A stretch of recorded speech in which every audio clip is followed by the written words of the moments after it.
आप देख रहे हैं न्यूज नाउ 24/7। ताज़ा खबरों के लिए हमारे साथ बने रहें। दिल्ली विधानसभा में विपक्ष की नेता और आम आदमी पार्टी की वरिष्ठ नेता आतिशी मरलेना ने नीट परीक्षा पेपर लीक मामले को लेकर केंद्र सरकार और प्रधानमंत्री नरेंद्र मोदी पर तीखा हमला बोला है। आतिशी ने दावा किया कि प्रधानमंत्री नरेंद्र मोदी के कार्यकाल में अब तक 4 बार नीट परीक्षा का पेपर लीक हो चुका है, जिससे लाखों छात्रों और उनके परिवारों की मेहनत पर पानी फिर गया। उन्होंने कहा कि छात्र वर्षों तक दिन रात मेहनत करते हैं, कोचिंग और पढ़ाई के लिए परिवार भारी आर्थिक बोझ उठाते हैं, लेकिन हर बार पेपर लीक जैसी घटनाएं युवाओं के सपनों को तोड़ देती हैं। आतिशी ने सवाल उठाया कि आखिर पेपर लीक करने वाले माफियाओं को सजा क्यों नहीं मिलती और उन्हें संरक्षण कौन दे रहा है।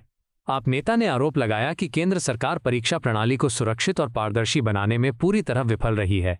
उन्होंने कहा कि लगातार हो रही ऐसी घटनाओं से देश के युवाओं का भरोसा शिक्षा व्यवस्था से उठता जा रहा है। आतिशी ने प्रधानमंत्री नरेंद्र मोदी से जवाब मांगते हुए कहा कि अब देश के युवाओं को ये जानने का अधिकार है कि बार बार पेपर लीक क्यों हो रहे हैं और दोषियों के खिलाफ सख्त कार्रवाई क्यों नहीं हो रही। उन्होंने मांग की कि सरकार परीक्षा प्रणाली में व्यापक सुधार करे ताकि छात्रों का भविष्य सुरक्षित रह सके। एक बार फिर से नीट का पेपर लीक हो गया है। जब नीट का पेपर लीक होता है तो एक दिन में 20 लाख बच्चों के सपने कुचल दिए जाते हैं, 20 लाख परिवारों के सपने टूट जाते हैं। नीट की तैयारी करने के लिए एक स्टूडेंट 2 से 3 साल का अपना समय देता है। दिन में 12-12, 14-14 घंटे पढ़ाई करता है। कई बार अपना गांव छोड़ के, अपना घर छोड़ के किसी दूर शहर में एक छोटा सा कमरा लेकर रहता है और वहां पढ़ाई करता है।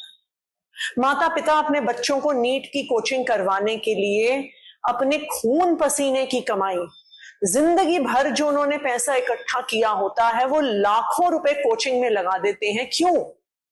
कि उनके बच्चे को अच्छा भविष्य मिल पाए, कि उनका बच्चा उनसे एक बेहतर जिंदगी जी पाए, कि उनका बेटा, उनकी बेटी डॉक्टर बने, देश के लिए कुछ करे, अपने परिवार के लिए कुछ करे। लेकिन जब नीट का पेपर लीक होता है तो एक बार में इन 20 लाख परिवारों के सारे सपने टूट जाते हैं। मैं आज देश के प्रधानमंत्री नरेंद्र मोदी जी से पूछना चाहती हूं कि आप साल दर साल बच्चों के साथ परीक्षा पर चर्चा करते हैं कि परीक्षा कैसे देनी चाहिए, उसकी तैयारी कैसे करनी चाहिए।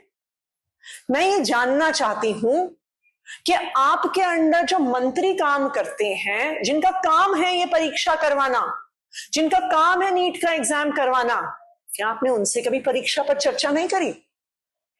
क्या आपने उन अफसरों से कभी परीक्षा पर चर्चा नहीं करी कि कैसे पेपर सेट होगा, कैसे वो सील्ड में रखा जाएगा, कैसे वो लीक नहीं होगा? क्या आपने पुलिस से कभी परीक्षा पर चर्चा नहीं करी कि कैसे बिना लीक हुए देश के अलग अलग सेंटर में पेपर पहुंचेगा? बच्चों के साथ तो आपने इतनी बार परीक्षा पर चर्चा कर ली मोदी जी, पर आज देश के सामने परीक्षा में आप फेल हो गए हैं। आप 12 साल से देश के प्रधानमंत्री हैं और उन 12 साल में 4 बार नीट का पेपर लीक हो चुका है। 2017 में, 2021 में, 2024 में और अब फिर से 2026 में।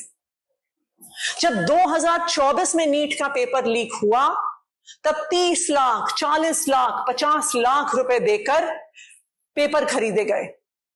इतने बच्चों के 100% मार्क्स आ गए जो सारे एक ही सेंटर से थे और 20 लाख बच्चों के सपने टूट गए। और जिन लोगों ने पेपर लीक किया था उनका क्या हुआ? संजीव मुखिया जो मेन अक्यूज्ड थे 2024 के नीट के पेपर लीक में, उन्हें बेल मिल गई। क्यों बेल मिल गई? क्योंकि सीबीआई ने 90 दिन में चार्जशीट नहीं फाइल करी, इसलिए कोर्ट ने उनको बेल दे दी। ये वो सीबीआई है जो विपक्ष के नेताओं पे झूठे केस करने में दिन में 24 घंटे, साल में 365 दिन काम करती है।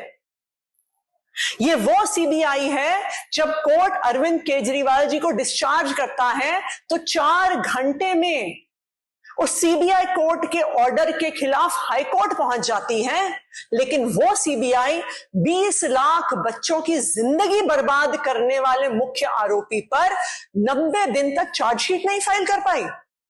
ये क्या दिखाता है? ये दिखाता है कि जो ये पेपर लीक हो रहे हैं, ये आपके आशीर्वाद से लीक हो रहे हैं, या आपके मंत्रियों के आशीर्वाद से लीक हो रहे हैं, या आपके पार्टी के नेताओं के आशीर्वाद से लीक हो रहे हैं। क्योंकि अगर आपका आशीर्वाद नहीं होता तो यह संभव नहीं था कि 90 दिन में भी मुख्य आरोपी के खिलाफ सीबीआई की चार्जशीट नहीं फाइल होती। मोदी जी, इन देश के युवाओं ने अपने वोट से आपको प्रधानमंत्री बनाया है। आज ये देश के युवा आपसे जवाब चाहते हैं। वो जानना चाहते हैं कि उनकी सालों की मेहनत जो खत्म हो गई एक दिन में, उसका क्या होगा।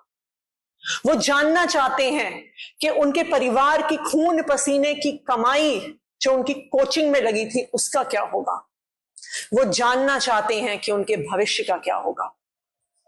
मोदी जी, आपको इन युवाओं के सामने आकर उनसे माफी मांगनी चाहिए। और ये याद रखिए कि इन युवाओं ने आपको देश का प्रधानमंत्री बनाया है। अगर आज आप उनसे माफी नहीं मांगते हैं तो यही युवा सड़क पर आके आंदोलन करेंगे, और उन्होंने ही आपको कुर्सी दी है और वही आपकी कुर्सी हिला भी सकते हैं। जय हिंद। आपको यह वीडियो पसंद आया हो तो इसे लाइक करें, हमारे चैनल को सब्सक्राइब करें।